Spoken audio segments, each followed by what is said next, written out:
I can say is this: to be associated in any way at all with organisations like this is a privilege. A privilege. For people to regard me such, and pretty highly, for what they call my work in Scottish song. No, my privilege to have an occasion introduce people who otherwise wouldn't perhaps know about names such as Wallace, that is William Wallace, that is Sir William Wallace, Guardian of Scotland, and so many other things besides, but my privilege, always. When Scotland lay in darkness under English Edward's heel, there rose a lad to lead his hand to make the tyrant reel. He raised up his arm for freedom, showing nerve and Scottish steel. William Wallace, the Knight o' Elderslie. So sing now of Wallace to all who would be free, Guardian of Scotland, of truth and liberty. With the loyal Andrew Murray, how he danced the English down. At Berwick and at Stirling he produced the royal frown. And mercenary traitors from Carlisle to Glasgow town spoke of Wallace, the Knight o' Elderslie. William Wallace, the Knight o' Elderslie, Guardian of Scotland, of truth and liberty. But the skies grew back at Falkirk as the English arrows sped, and many a mother's son did lie among the bloody dead, and beneath took Judas money that was placed upon the head of Wallace, the Knight o' Elderslie. Then the noblest heart in Scotland was revealed for all to see, when they hacked him into pieces underneath the gallows tree. But the butchery and slaughter cannot scar the memory of Wallace, the Knight o' Elderslie. William Wallace, the Knight o' Elderslie, Guardian of Scotland, of truth and liberty. Once again the land's in darkness, and we hang our heads to mourn, and remember how the Wallace caused those precious tide to turn. So Scotsmen, I stand ready and prepared for Bannockburn, thanks to Wallace, the Knight o' Elderslie. William Wallace, the Knight o' Elderslie, Guardian of Scotland, of truth and liberty. William Wallace, who died, set us free, Guardian of Scotland, of truth and liberty. I'm expecting a plane to pass over any minute now. I've got away with it for far too long. All I could say is, could they not have arranged a strike or something, just for an hour, giving us a break? You can do it at other times of the year. Give us a break here. And also I'd like to say what a marvellous choice of lament, pipe lament for William Wallace. Mogachi, my home. And to think that this is once again the memory of Wallace being held in this, his home.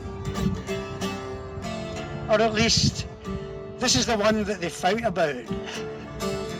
I was once reprimanded quite severely on paper by an inhabitant of Ellerslie in Ayrshire to say far more likely that wasn't funny. I've never heard of anybody before the film Braveheart came out, and then suddenly it was of such important notice.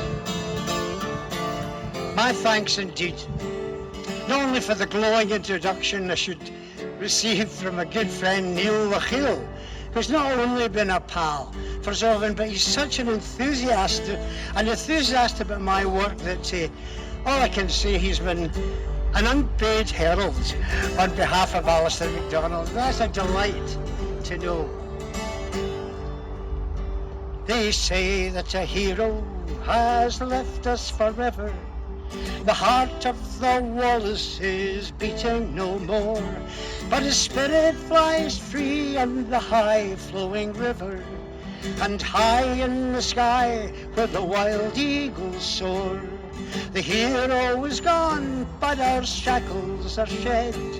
No more to be serfs, but be free men instead.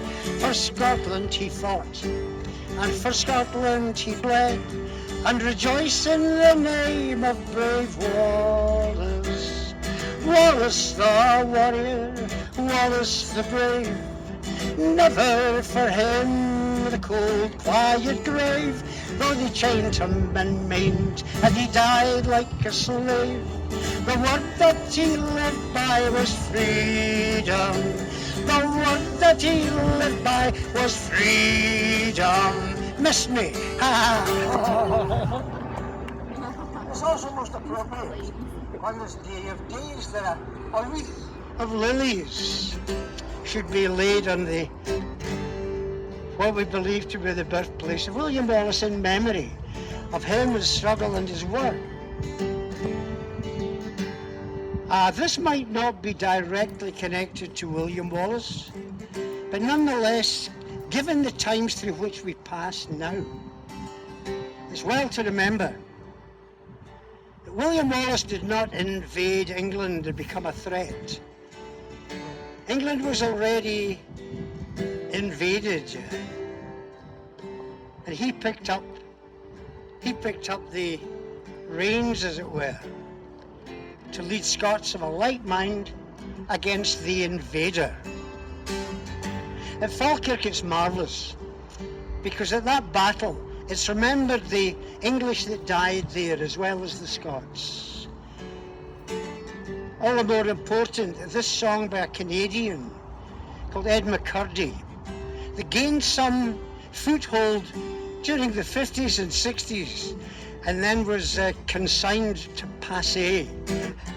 I can't think why, especially through the times that we pass right now. If you should know the chorus, if you're from the generation that might creak your brain back to those times, or if you might be hearing the song for the first time, then be aware of it. The song was written all these years ago for us today and for our future, our young.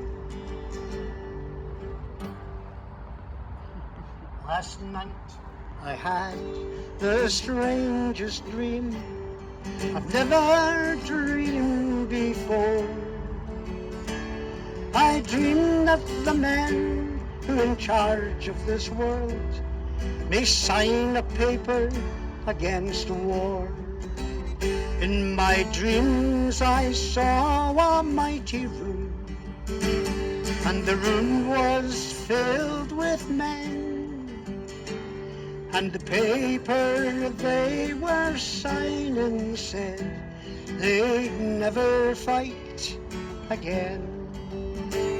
And when this paper was all signed and 1,000,000 copies made, they all joined hands and bowed their heads, and grateful prayers were prayed.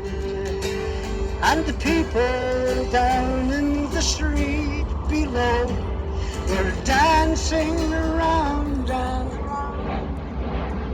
and swords and guns and uniforms lay scattered here on the ground, lay scattered here on the ground.